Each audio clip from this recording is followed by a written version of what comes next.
اللهم صل على سيدنا محمد يا رب صل وسلم دائما ابدا على حبيبي. ہمارے ایک دوست لندن سے، انہوں نے کل کا اپنا واقعہ بتایا کہ وہ لندن میں کہیں بہت گھومے ہوں گے، شاید بیان میں بیٹھے ہوئے ہیں، یہاں پہ بیٹھے ہوئے تو بھی ہاتھ کھڑا کر دیں، ویسے تو آتے ہیں بیان سننے. نہیں، یہ بھی کینیڈا سے ماشاء اللہ. وہ لندن سے آئے ہوئے، کینیڈا یا لندن پتہ نہیں، آج نہیں آئے، میرا خیال ہے یہ لیٹ ہو گئے ہیں، لندن سے آئے ہیں. لندن سے آئے ہیں تو ظاہر ہے پاکستان میں آتے تو یہاں کے حساب سے چلیں گے نا. ٹھیک ہے، لندن میں تو لوگ لیٹ نہیں ہوتے، لیکن پاکستان آئے پھر یہاں کے حساب سے. کہتے ہیں نا جس ملک میں اس فقہ کو فالو کرتے ہیں بعض لوگ، تو ہمارے ہاں لیٹ فقہ چل رہا ہے، ہر کام لیٹ. تو کہنے لگے کہ میں جب وہاں گیا تو میں شراب کی طرف نہیں گیا، حالانکہ لوگ پیتے ہیں بہت زیادہ. وجہ کیا ہے کہ ایک واقعہ اپنی آنکھوں سے دیکھ لیا تھا، اس کے بعد شراب سے نفرت. وہ واقعہ یہ دیکھا کہ کہیں کسی گورے نے شراب کے نشے میں کسی بے گناہ خاتون کو، وہ بلیک گورا تھا. گورے کی بھی دو قسمیں، ایک بلیک گورا اور ایک کالا وائٹ گورا. تو وہ بلیک والا گورا تھا. اب آپ کہیں گورا بھی اور بلیک بھی ہے، تو گورے سے مراد اس کنٹری کا تھا وہ، لیکن تھا بلیک. تو وہ جو بلیک گورا تھا اس نے نشہ پیا ہوا تھا، تو ایک خام ایک لڑکی کے پنچ مارا، اس بیچاری کے سامنے کے دانت وہ زندگی بھر ہنسنے مسکرانے کے قابل نہیں رہے. اب جب بھی وہ مسکرائے گی کسی سے دانت ادھار لے گی، مسکرا کے واپس رکھ دے گی. اب آپ آج کے بعد اس کے اپنے دانت نہیں. کہہ رہے مجھے بڑا ترس آیا اس لڑکی کے اوپر، بے گناہ بیچاری ہے، وہیں جا رہی ہے اور یہ نشے میں اٹھا پھوڑ دیا اس نے. تو میں نے ان سے کہا، جب انہوں نے واقعہ بتایا نا، میں نے کہا دیکھو ہمارے ہاں لوگ اس کو تو دیکھتے ہیں کہ قانون کتنا مضبوط ہے، کہ جس نے نشے میں مکہ مارا ہے، نشے میں مکہ مارا ہے، پولیس اس کو پکڑے گی، رشوت لے کے چھوڑے گی نہیں. ہمارے ہاں جو نیگیٹیوٹی ہے، جو نیگیٹو بات ہے کہ ہمارے ہاں اگر کسی نے بغیر نشے کے بھی مکہ مار دیا ہو تو دیکھا جائے گا کہ مکہ مارنے والا ہے کس لیول کا آدمی. بڑا آدمی ہے تو ایک اور مکہ لگا دو آپ، چھوٹا آدمی ہے تو 6 مکے اور بھی اس کے کھاتے میں ڈال دو جو اس نے نہیں مارے. یعنی جتنے دانت ٹوٹنے کے کیس آئیں گے نا، اب قیامت تک کسی کے کھاتے میں، اس مجرم کے کھاتے میں جائیں گے. وہ جہاں بھی پولیس کو کوئی بغیر دانت کا نظر آئے گا، پولیس بلائے گی، ہاں بھائی کس نے توڑا گیا پتہ نہیں، لے آؤ یار وہی ہے نا، وسیم کو اٹھا کے لاؤ بھائی وہاں سے، اس نے فلاں خاتون کے دانت توڑے تھے، لہذا اس کے بھی کس نے توڑے ہیں؟ وسیم نہیں توڑے ہوں گے.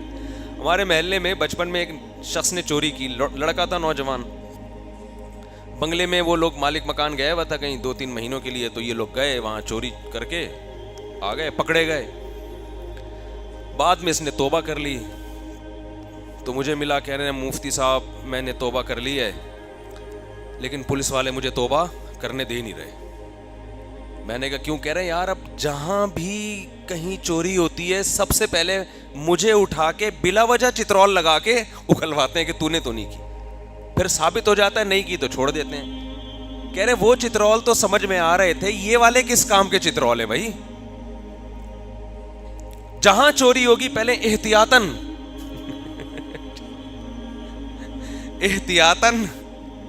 8-10 چترول ہمارے لگتے ہیں. تو کہہ رہے ہیں یہ تو مجھے چور بنا رہے ہیں کہ یار جب میرے لگنے ہی ہے، ہر محلے کی چوری میرے ہی کھاتے میں ڈالنا ہے تو پھر یہی کام شروع کر دو. خیر میں نے اس کو سمجھایا اللہ کے بندے آخرت کے چترول اس سے سخت ہیں. تو یہ نیگیٹو چیز ہے ہمارے معاشرے میں کہ مجرم کو سزا نہیں ملتی، بعض دفعہ وہ چھوٹ جاتا ہے وغیرہ وغیرہ. ان کے ہاں مجرم نہیں چھوٹتا، پکڑا جائے گا. لیکن یہ کتنی پازیٹیو چیز ہے کہ جس معاشرے میں قانون کی گرفت اتنی ڈھیلی ہو اس کے باوجود بھی ایسے واقعات نہیں ہوتے، اور جس معاشرے میں قانون اتنا مضبوط ہے اس کے باوجود بھی وہ شراب پہ کنٹرول نہیں کر پا رہے. نہ اس بلیک گورے کی اس سے کوئی دشمنی, اس وائٹ گوری سے, نہ اس کا ارادہ, نہ کوئی جھگڑا, صرف کھوپڑی صحیح کام نہیں کر رہی اور ایک بے گناہ عورت کی آپ نے بتی سی نکال دی.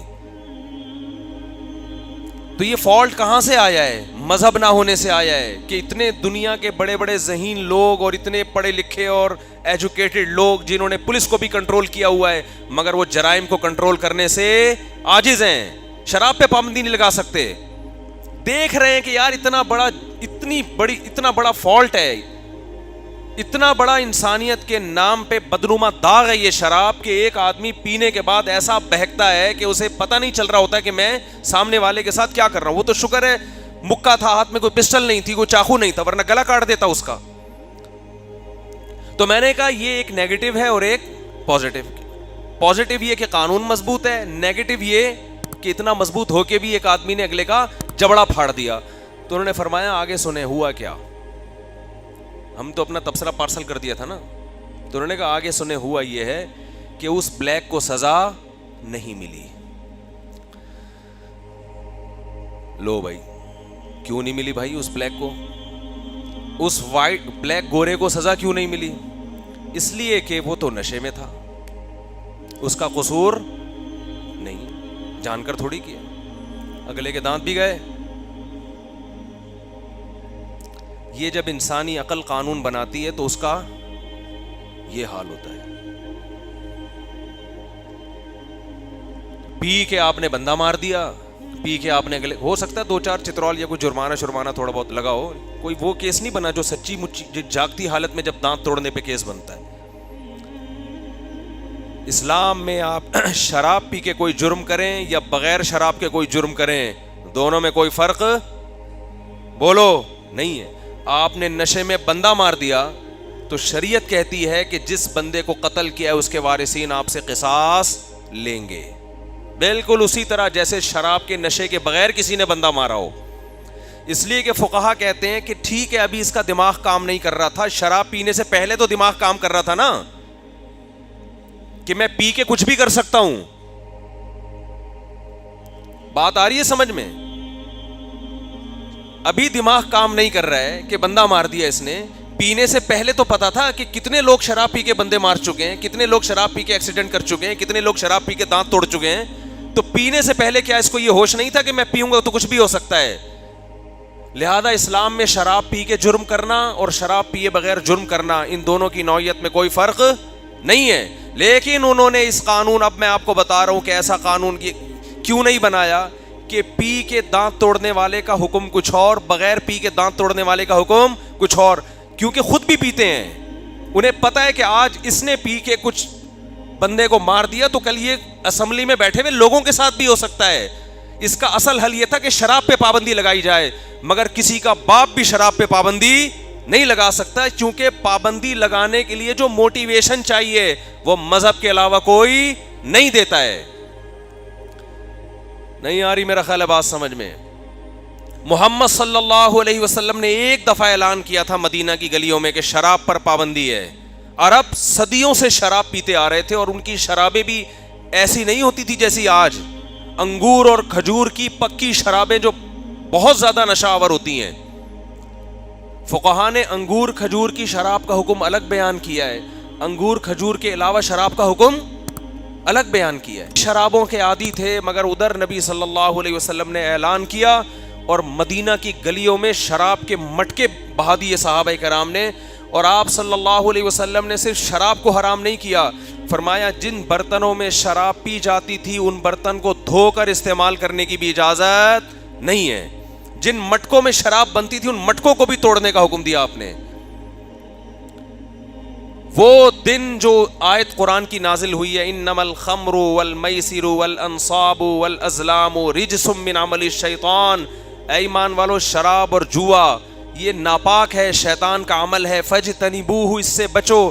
جس دن یہ آیت نازل ہوئی ہے اس دن سے لے کے 1400 سال تک یہ آیت مسلمانوں کو موٹیویٹ کر رہی ہے, اور آج بھی مسلمانوں میں اکثریت شراب سے دور ہے. جو پیتے ہیں وہ وہی زیادہ تر پیتے ہیں جو غیر مسلموں میں رہتے ہیں. جو وہاں سے خراب ہو کر آتے ہیں. تو قانون بنانے کی بھی طاقت نہیں ہے مذہب کے بغیر آپ کے پاس, اور اگر آپ کے ماہرین بیٹھ کر بنائیں تو اس کو نافذ کرنے کی بھی پاور نہیں ہے, مانے گا نہیں کوئی اس کو. یہاں میں ایک فقہی مسئلہ بھی بیان کر دوں کہ اگر کسی نے شراب پی کے بیوی کو طلاق دی تو طلاق بھی واقع ہو جائے گی. طلاق کے مسائل میں جتنا اسلام کے ساتھ مذاق اڑایا جا رہا ہے نا, میں سمجھتا ہوں اتنا کسی اور حکم میں مذاق نہیں اڑایا جا رہا. 2 منٹ لگتے ہیں آج لوگوں کو طلاق کے بعد مسلک چینج کرنے کے لیے. ہمارے کوئی ریلیٹیو کا فون آیا کہ بھانجے نے 3 طلاقیں دی ہیں بھی پچھلے ہفتے, تو سب مدرسوں سے فتویٰ لیا 3 ہو گئی ہیں, تو مسلک چینج کر لیا اور پورا خاندان یا وہ میاں بیوی اہل حدیث ہو گئے. اہل حدیث علماء سے گزارش ہے کچھ اللہ کا خوف کرو. تمہارے پاس کوئی شخص طلاقیں دے کے حرام بیوی کو حلال کروانے کے لیے آتا ہے, اسے گلے مت لگاؤ, اس کو ڈراؤ اللہ کے عذاب سے کہ حرام بیوی کو حلال کرنے کے لیے آج تمہیں سمجھ میں آ رہا ہے کہ اہل حدیث صحیح ہوتے ہیں. ہم نے دیکھا بعض خوش ہو رہے ہوتے ہیں, گھر گھر جا کے اس کو اور مبارکباد دے رہے ہوتے ہیں. یہ مسئلہ بار بار بیان کرتا ہوں, اجماعی ہے, اس میں اختلاف نہیں ہے. 3 طلاقیں 3 ہی ہوتی ہیں. اس میں قرآن نے واضح بیان کر دیا, حدیث نے بیان کر دیا, بخاری مسلم کی حدیثیں ہیں. اس میں تمام صحابہ کا اجماع ہے اس مسئلے میں. کسی ایک صحابی سے کوئی ایک ضعیف سند دکھا دے جنہوں نے ایک مجلس کی 3 طلاق کو ایک کہا ہو. چاروں اماموں کا اجماع ہے. تو طلاقیں دینے سے پہلے سوچا کرو کہ میں کیا کہہ رہا ہوں زبان سے, فوراً چینج مسلک. وہ بھی بیٹھے ہوئے ٹھپے لگانے کے لیے فوراً چلو بھائی حلال ہو گئی. خدا کے غضب سے ڈرو یار, تم کانپ جانی چاہیے انسان کی روح کہ وہ کیا کر رہا ہے. حضرت عمر پہ یہ غلط الزام لگا ہے کہ انہوں نے 3 طلاق کا قانون بنایا. اگر نبی کے دور میں اکٹھی 3 ایک تھیں تو کیا حضرت عمر کو یہ اتھارٹی تھی کہ وہ 3 کو 3 کر دیں, حلال بیوی کو حرام کر دیں؟ یہ بات ایک 5ویں کلاس کے بچے کو سمجھائیں سمجھ میں آ جائے گی, ہمارے اہل حدیث علماء کی سمجھ میں نہیں آ رہی. تو آج علم میں عمق نہیں ہے, گہرائی نہیں ہے, حوالے ہیں. حدیث نمبر فلاں, حدیث کا یہ متن ہے. اتنا آسان معاملہ ہوتا تو لوگ مجتہد کیوں بنتے, مدرسوں میں بیٹھ کے علم کیوں حاصل کرتے, اصول فقہ کیوں پڑھتے, مجتہدین کو فالو کیوں کرتے. تو خوب سمجھ لیں یہ اس طرح نہیں ہوتا کہ دے دی اور جا کے اہل حدیث سے فتویٰ لے لیا. اب مسئلہ یہ ہوتا ہے گھر اجڑ رہا ہے تو کیا کریں. تو خوب اصول کی یاد رکھو, غلطی سے پہلے شریعت کے اصول کچھ اور ہیں, غلطی کے بعد اصول کچھ اور ہیں. یہ خوب سمجھ لو اس کو اچھی طرح. جب تک آپ سے غلطی نہیں ہوئی تو اسلام آپ کو غلطی اور مسٹیک سے روکتا ہے. اکٹھی 3 طلاقیں دینا غلط ہے یا نہیں ہے؟ بول لو نا بھائی, غلط ہے, ناجائز ہے, سزا ہے اس پہ شریعت میں. یہ عمل تو غلط ہے. حضرت عمر کے پاس جب کوئی 3 طلاقیں دے کے آتا تو کوڑے پہلے لگاتے, فتویٰ بعد میں دیتے تھے اس کو. تو اس کی حوصلہ شکنی کرنی چاہیے. اسلام نے, قرآن نے ڈیورس کا ایک طریقہ بیان کیا ہے کہ 1 مہینے میں 1 سے زیادہ نہ دی جائے, اور اس میں بیوی سے ہم بستری نہ کی جائے, حیض کی حالت میں نہ دی جائے. بہت سارے پروسیس ہے اس کا, بلکہ پہلی طلاق سے پہلے بھی ایک پروسیس ہے کہ دونوں خاندان بیٹھیں, جوڑ کی کوشش کریں. وہ تمام پروسیس کو نظر انداز کیے بغیر ایک دم غصے میں آ کے دھڑ دھڑ دھڑ دھڑ دھڑ فائرنگ شروع کر دینا, اور جاہلوں کی طرح اگر تو گھر سے نکلی تو تجھے طلاق ہے, تو ماموں کے گھر گئی تو تجھے طلاق ہے, تو نے اگر آج کھانا نہیں پکایا تو. جاہل لوگ. جب خواتین بتاتی ہیں نا میرے شوہر نے مجھے یہ کہا ہے کہ اگر تو ابھی گھر سے نکلی, یا تو ہوتا ہے نا کوئی کنویں میں چھلانگ لگا رہی ہو وہ خودکشی کی نیت سے, اس میں ڈرانے کے لیے آدمی کہہ دے, یا کوئی خدا نخواستہ کسی مرد کے ساتھ بھاگ رہی ہے, کوئی بندہ آیا ہوا بھگانے کے لیے بائک پہ آ جا, تو بندہ کہتے ہوئے اچھا لگتا ہے اگر تو اس کے ساتھ بیٹھی بائک پہ, چھوٹی چھوٹی باتوں پہ, ماں کے گھر جا رہی ہے میں تجھے روک رہا ہوں, ماں کے گھر نہیں جانا, اگر تو گئی تو بھائی ٹھیک ہے آپ جب روک رہے ہیں تو اس کو چاہیے نہیں جائے, لیکن یہ کوئی اتنا بڑا کیس ہے کہ آپ اس پہ طلاق معلق کرنا شروع کر دو. مجھے یاد ہے ایک دفعہ ہم ٹیکسی میں بیٹھے ہوئے تو ہاکس بے کی طرف جا رہے تھے. وہ ٹیکسی والے کو پتہ نہیں تھا ہاکس بے کہاں ہے, وہ نیا نیا آیا ہوگا کراچی میں. وہ چلاتے چلاتے اتنا دور, اس نے کہا آئندہ میں اس علاقے میں آیا تو میری بیوی کو 7 طلاقیں. تو میں نے کہا بھائی کیا جاہلوں والی باتیں کر رہا ہے اللہ کے بندے. ہو سکتا ہے زندگی میں کبھی آنا پڑ جائے, کوئی مسئلہ ہو جائے, کوئی فضول کام. جہالت سے بڑا عیب دنیا میں کوئی نہیں ہے.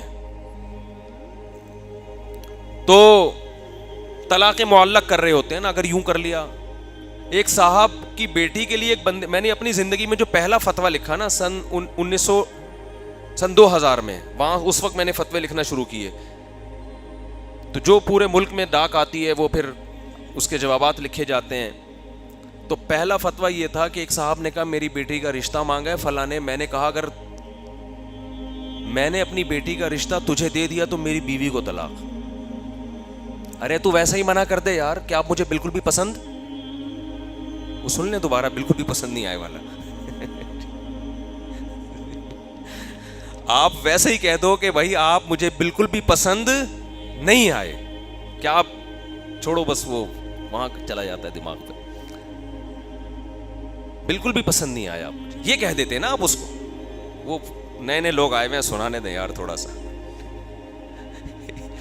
ایک بندہ کسی کے گھر گیا رشتہ لینے کے لیے نا, تو لڑکی والوں نے انکار کر دیا, نہیں آئے ہوں گے پسند ان کو. لڑکا گھر چلا گیا, لڑکی نے کے ابا نے فون کیا لڑکے کو.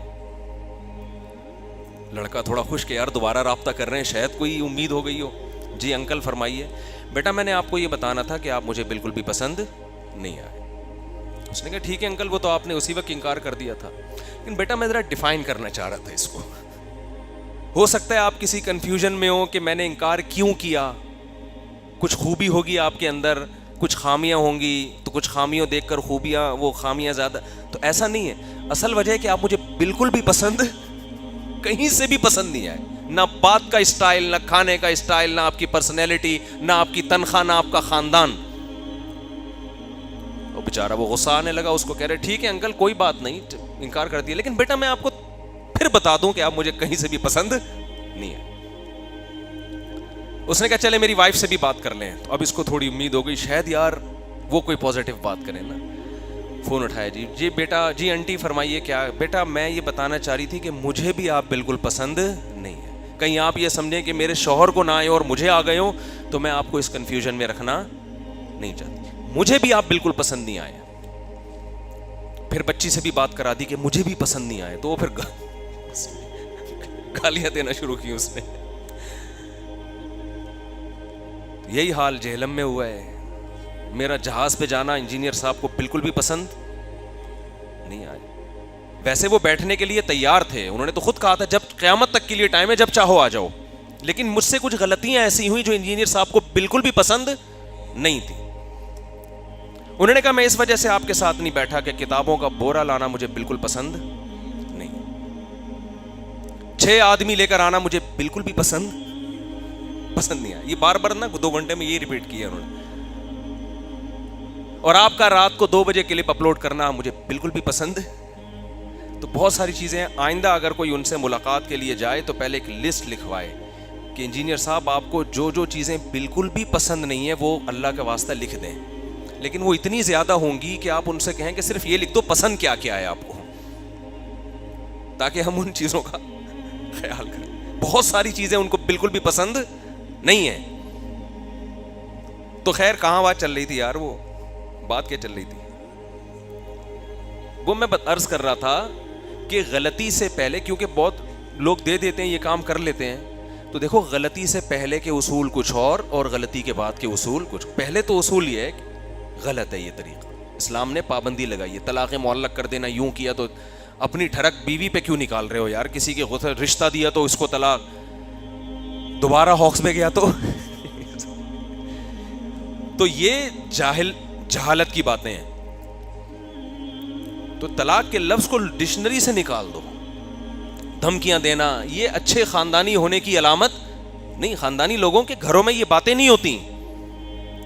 لڑائی جھگڑے سب جگہ ہوتے ہیں, اختلافات بھی ہوتے ہیں, لیکن خاندانی لوگ یہ لفظ بہت آخر میں لے کر آتے ہیں, اور وہ بھی پہلے خاندان کو بٹھا کے مشورے کر کے اس کے بعد جا کے. تو اصول تو یہ ہے. لیکن جب غلطی ہو جائے تو اسلام کیا کہتا ہے؟ کتنا زبردست اصول بیان کیا کہ توبہ استغفار کرو. کیا کرو؟ توبہ استغفار. اور اب جب ایک دفعہ توبہ استغفار کر لی تو اسلام کہتا ہے اب تسلی اسی میں ہے کہ سمجھو جو ہوا اسی میں خیر تھی. یہاں تک فقہا نے لکھا ہے کہ آپ سے اگر کوئی گناہ ہو گیا, آپ نے اللہ سے گڑ گڑا کے توبہ کر لی تو اللہ نے گناہ معاف کر دیا نا. اللہ تو کہتا ہے تائب من الذنب کمن لا ذنب لہ, جس نے گناہ سے توبہ کی ایسے جیسے گناہ کیا ہی نہیں اس نے, پکی توبہ, ختم.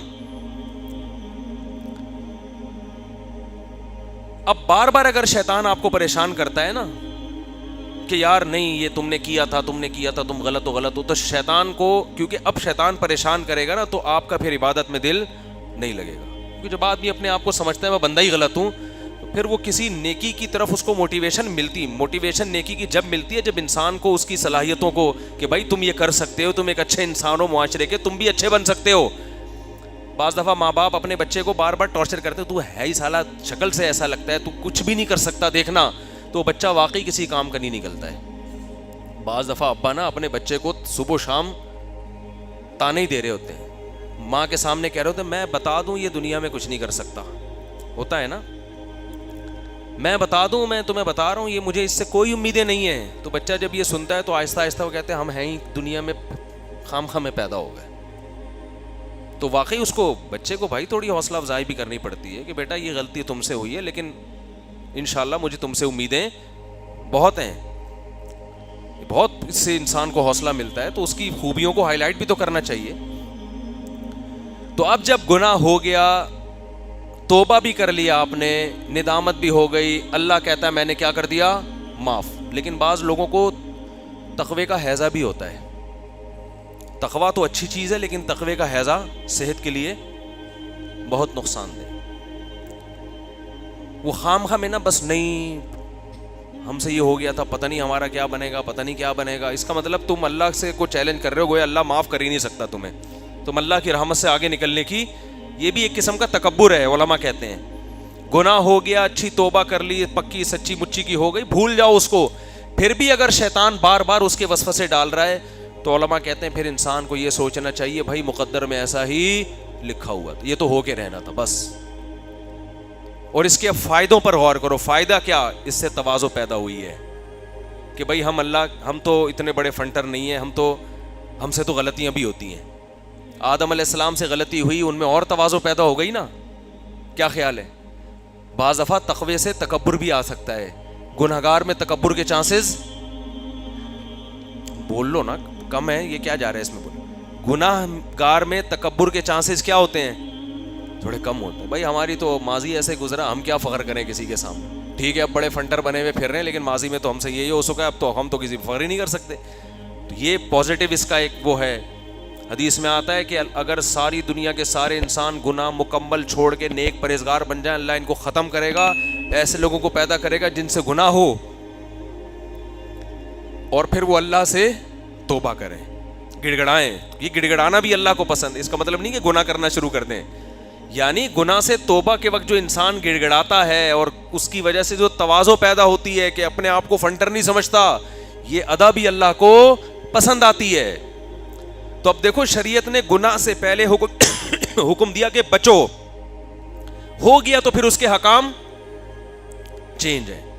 بالکل ایسے جیسے آپ کو حکم ہے کہ آپ اپنے آپ کو زخمی نہ کریں, زخمی ہو گئے تو پھر علاج کریں اس کا, مایوس نہ ہو کہ یہ زخم ٹھیک ہی نہیں ہو سکتا.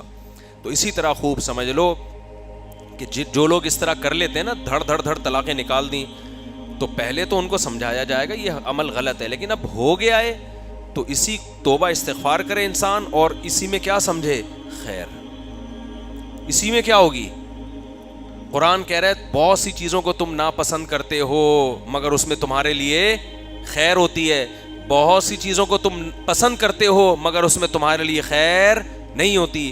تو اب طلاقیں دینے کے بعد فتویٰ لے کے بیوی کو رکھوانا, اس میں آپ کو بظاہر خیر نظر آ رہی ہے, لیکن سمجھ لو اس خیر میں بہت بڑا شر چھپا ہوا ہے, کیونکہ یہاں شریعت کے حکم کو توڑا جا رہا ہے. تو اب اگر آپ نے شریعت کے حکم کو فالو کیا تو عین ممکن ہے جو گناہ آپ سے ہوا ہے اللہ اس گناہ کی اس حکم کی برکت سے تلافی کر دے. اللہ کہے کہ یہ نادم ہے طلاقیں دینے کے بعد, لیکن یہ اسلام کے حکم کو فالو کر رہا ہے, بیوی اس کو محبوب ہے, بچے محبوب ہیں, لیکن اللہ کی خاطر یہ جدائی اختیار کر رہا ہے, تو عین ممکن ہے شریعت کے اس حکم کو فالو کرنے میں اللہ آپ کے لیے بہت ساری خیریں ڈال دے, اسی میں خیر کر دے اللہ تعالیٰ. یہ خیر اور شر تو اللہ کے ہاتھ میں ہے نا. تو جو گناہ اس سے ہوا تھا اس کی سزا بھی ملے گی اور اس کی انشاءاللہ تلافی بھی ہوگی. اور قرآن کہہ رہا ہے وَإِن يَتَفَرَّقَا يُغْنِ اللَّهُ كُلًّا مِّن سَعَتِهِ, اللہ دونوں کو غنی کر دے گا, اس کے لیے بھی انتظام کر دے گا, آپ کے لیے بھی انتظام کر دے گا. تو جو کام ہو جائے پھر اس میں شریعت کا حکم یہ ہے کہ سمجھو اسی میں کیا تھی, خیر تھی. خام خام میں پھر رشتہ دار زبردستی جوڑنے کی کوشش کر رہے ہو اور ان کو زیادہ لتاڑا بھی نہ کرو. اب ایک آدمی نے اس طرح کر دیا, طلاقیں نکال دیں, پہلے تو روکو ہو گئی ہیں, تو اب اتنا نہیں بھڑکاؤ ان کو ایک دوسرے کے بارے میں, یہ کیا کیا تم نے, اور بھائی اسی میں خیر ہوگی, کوئی بات نہیں, محبت سے نہیں رہ سکتے تھے, اب کوئی مسئلہ نہیں. صحابہ کے دور میں بھی طلاقیں ہوئی ہیں, تابعین کے دور میں بھی ہوئی ہیں, کوئی بات نہیں بھائی. یہ رشتہ جیسے آسمان پہ بنا ہے, ٹوٹا بھی کہاں ہے, آسمان پہ. مقدر میں تھا ہی نہیں دونوں کا ساتھ رہنا, تو اب ان کو آرام سے الگ کر دو. ان کو سمجھاؤ کہ اس سے کچھ نہیں ہوتا, یہ دنیا مسافر خانہ ہے, کو مرنے جینے کی جو قسمیں اٹھائی ہوئی ہوتی ہیں یہ ہماری آپس کی قسمیں ہوتی ہیں, ان قسموں سے تقدیر پہ کوئی اثر نہیں پڑتا, سب نے مر کے قبر میں جانا ہے, کوئی اتنا بڑا ایشو نہیں ہے, اس کو ہلکا لینا چاہیے. ہمارا معاشرہ اس کو بہت بڑا بنا دیتا ہے. خیر, مفتی طارق مسعود صاحب کے بیانات سننے کے لیے youtube.com/مفتی طارق مسعود کو سبسکرائب کریں, اور اگر آپ لائیو ویڈیو کو کبھی بھی مس نہیں کرنا چاہتے ہیں تو سبسکرائب کرنے کے بعد بیل آئیکن پہ کلک کرنا مت بھولیں. جزاک اللہ.